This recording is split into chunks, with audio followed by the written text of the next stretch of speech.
Welcome to another episode on the Law Rapport.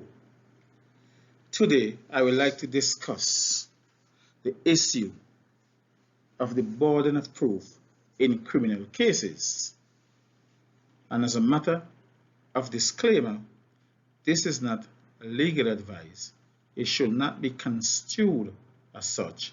And for legal advice, please contact a competent attorney of your choice. In criminal cases, the burden of proof is on the prosecution to prove its case.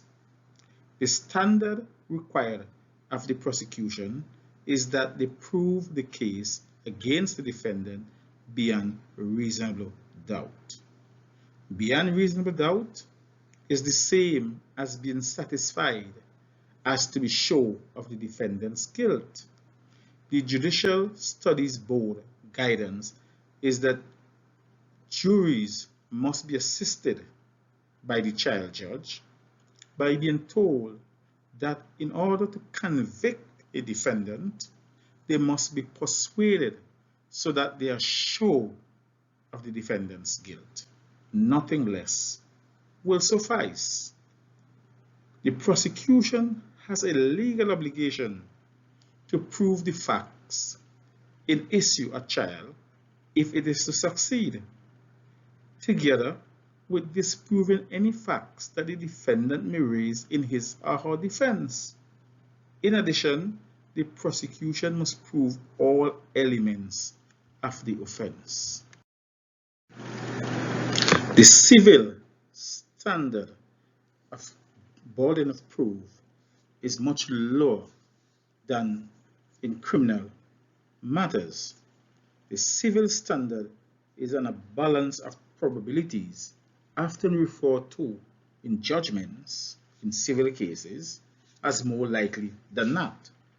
Today, I am not concerned with the civil standard or civil cases, although later in the presentation I will refer to the civil standard of proof. Now, there is a concept or principle that is referred to as reverse burden or reverse burden of proof. The burden is reversed when the burden of proof is on the defendant or shifts to the defendant to establish a particular issue.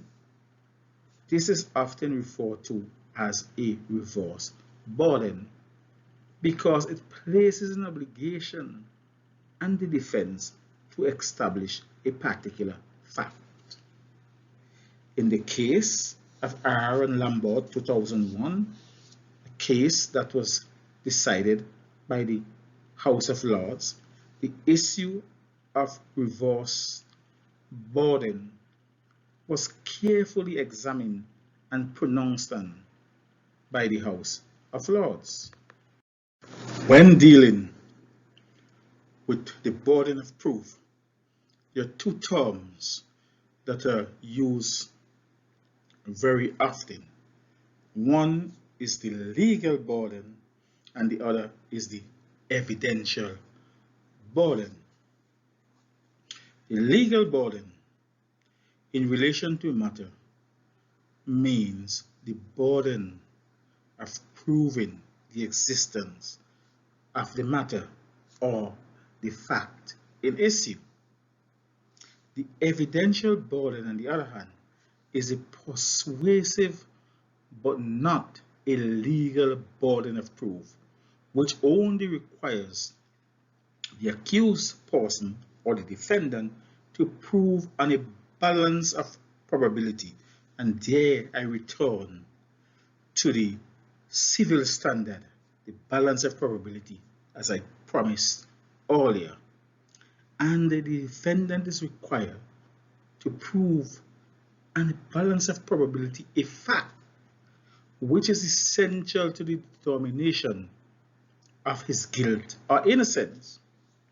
So in essence, it reverses the burden of proof by removing it from the prosecution and transferring it to the accused, but requires only that the accused person adduce sufficient evidence to raise an issue for determination by the court or jury. For example, if a person charged with murder puts forward a defense of self-defense, the defendant must satisfy the evidential burden that there is some evidence suggesting self-defense. Once the defense reaches the evidential threshold, the prosecution has a duty to disprove that defense beyond a reasonable doubt. In the case of Regina and Lambert that I spoke of earlier, the defendant was convicted of possession of a controlled drug, to wit, cocaine, with intent to supply, contrary to Section 5 of the Misuse of Drugs Act of 1971, and sentenced to 7 years imprisonment. At the trial, the defendant relied on Section 28, subsection 3B1 of the said Act, that he had no knowledge or reason to believe that he was in possession of a controlled drug. The certified questions remitted to the House of Lords were: 1. Whether knowledge of possession of a controlled drug is an essential element of the offense. 2. If the judge was right to direct the jury that the onus of proving the defense under Section 28, subsection 2, imposed a legal rather than an evidential burden of proof on the accused. And 3.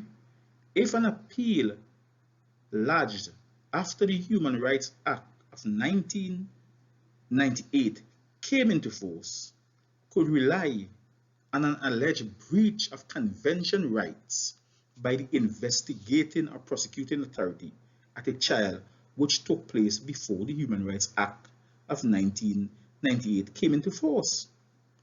The appellant argued that the trial judge's direction violated Article 6 of the Convention on Human Rights by requiring him to discharge the legal burden of proof and the applicability of the Human Rights Act at the time of the prosecution.